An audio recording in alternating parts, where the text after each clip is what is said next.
Hi, I'm Jon Pulsford and welcome to Autobiz Online.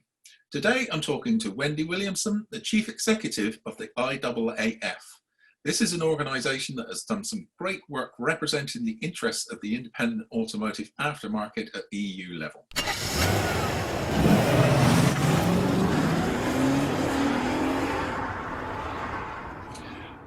First of all, Wendy, thank you very much for joining us.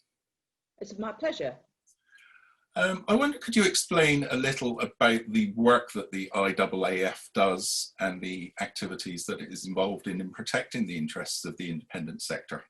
As a federation, our aim primarily is for lobbying government, and that's both in the UK and still in Europe, because until the end of the year we are still linked to Europe. Our second main activity is networking and a series of networking events, but clearly a lot of that has had to be curtailed this year.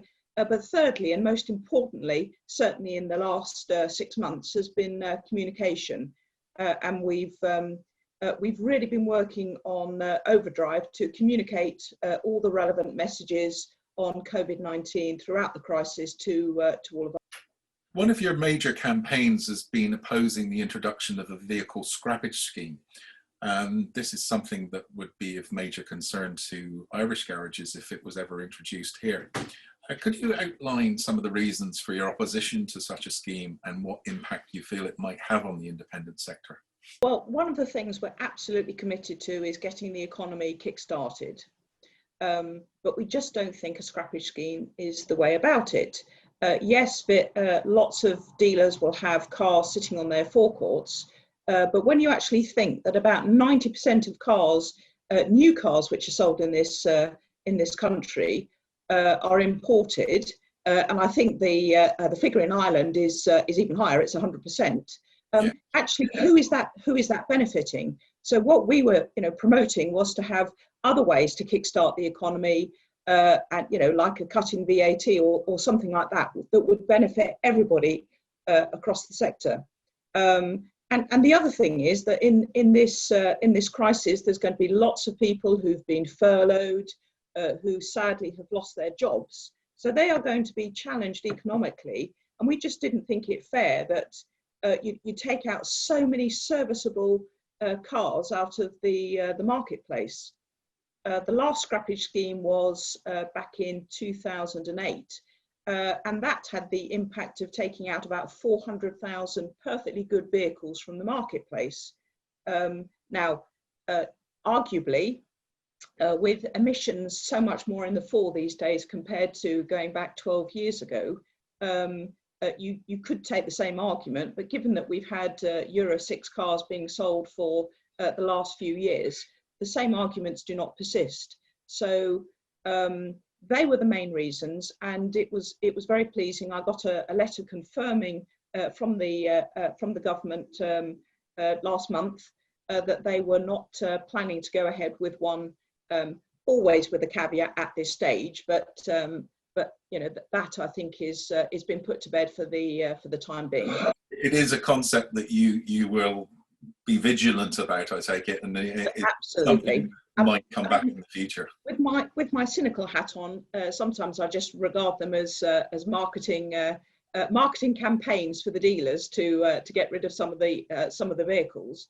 And another aspect to the scrappage scheme was that the government was saying, well, okay, we'll replace it with electric vehicles, but as we know that there's huge demand for those. It's a small sector but growing rapidly.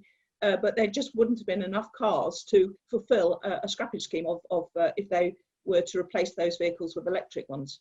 Yeah, and also the infrastructure is perhaps not there to allow that either. Not at the moment, but I think we're gradually that's a developing area, and I certainly think with some of the huge benefits that have been in terms of reductions in emissions, particularly going back to April, May, when there was much fewer vehicles on the road. I think everybody is very much more conscious of the what we're driving these days. Okay. Just expanding on that, what do you see as being the kind of trends in personal mobility, especially in the face of the COVID-19 crisis? And what impact do you see that having on the independent sector? Well, I think we've got some pluses and some minuses. On the plus side, I think everybody is still very cautious about using public transport. And we've certainly in the UK, we've seen used car sales are, they've gone up and up and up. So that has been, very good for our sector in terms of the independent aftermarket, where we're seeing lots of used cars being recycling. And I think the other positive is that right from the beginning of lockdown, many of the independent garages remained opened, initially for key workers and for the emergency services. But I think as a sector, many garages have benefited from the really good service that they've given to, potentially new customers, as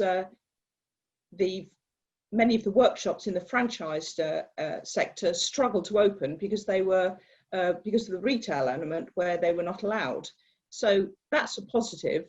I guess on the negative side, we are now going to see a move of people working from home much more. So there'll be less miles done, which obviously benefits the environment, but that would have a negative effect on obviously service intervals as we're all not doing so many miles. There are reasons for optimism for the independent sector, and that it's interesting how they've really stepped up to the mark during this crisis. Yeah. Okay, Wendy, thank you for joining us today, and okay, hopefully we can talk again very soon. Yep, I look forward to it, John. Thank you. Thank you. So, lots of interesting information there from Wendy. If you would like to see more Autobiz Ireland videos, please like and subscribe below. Thanks for watching and stay safe.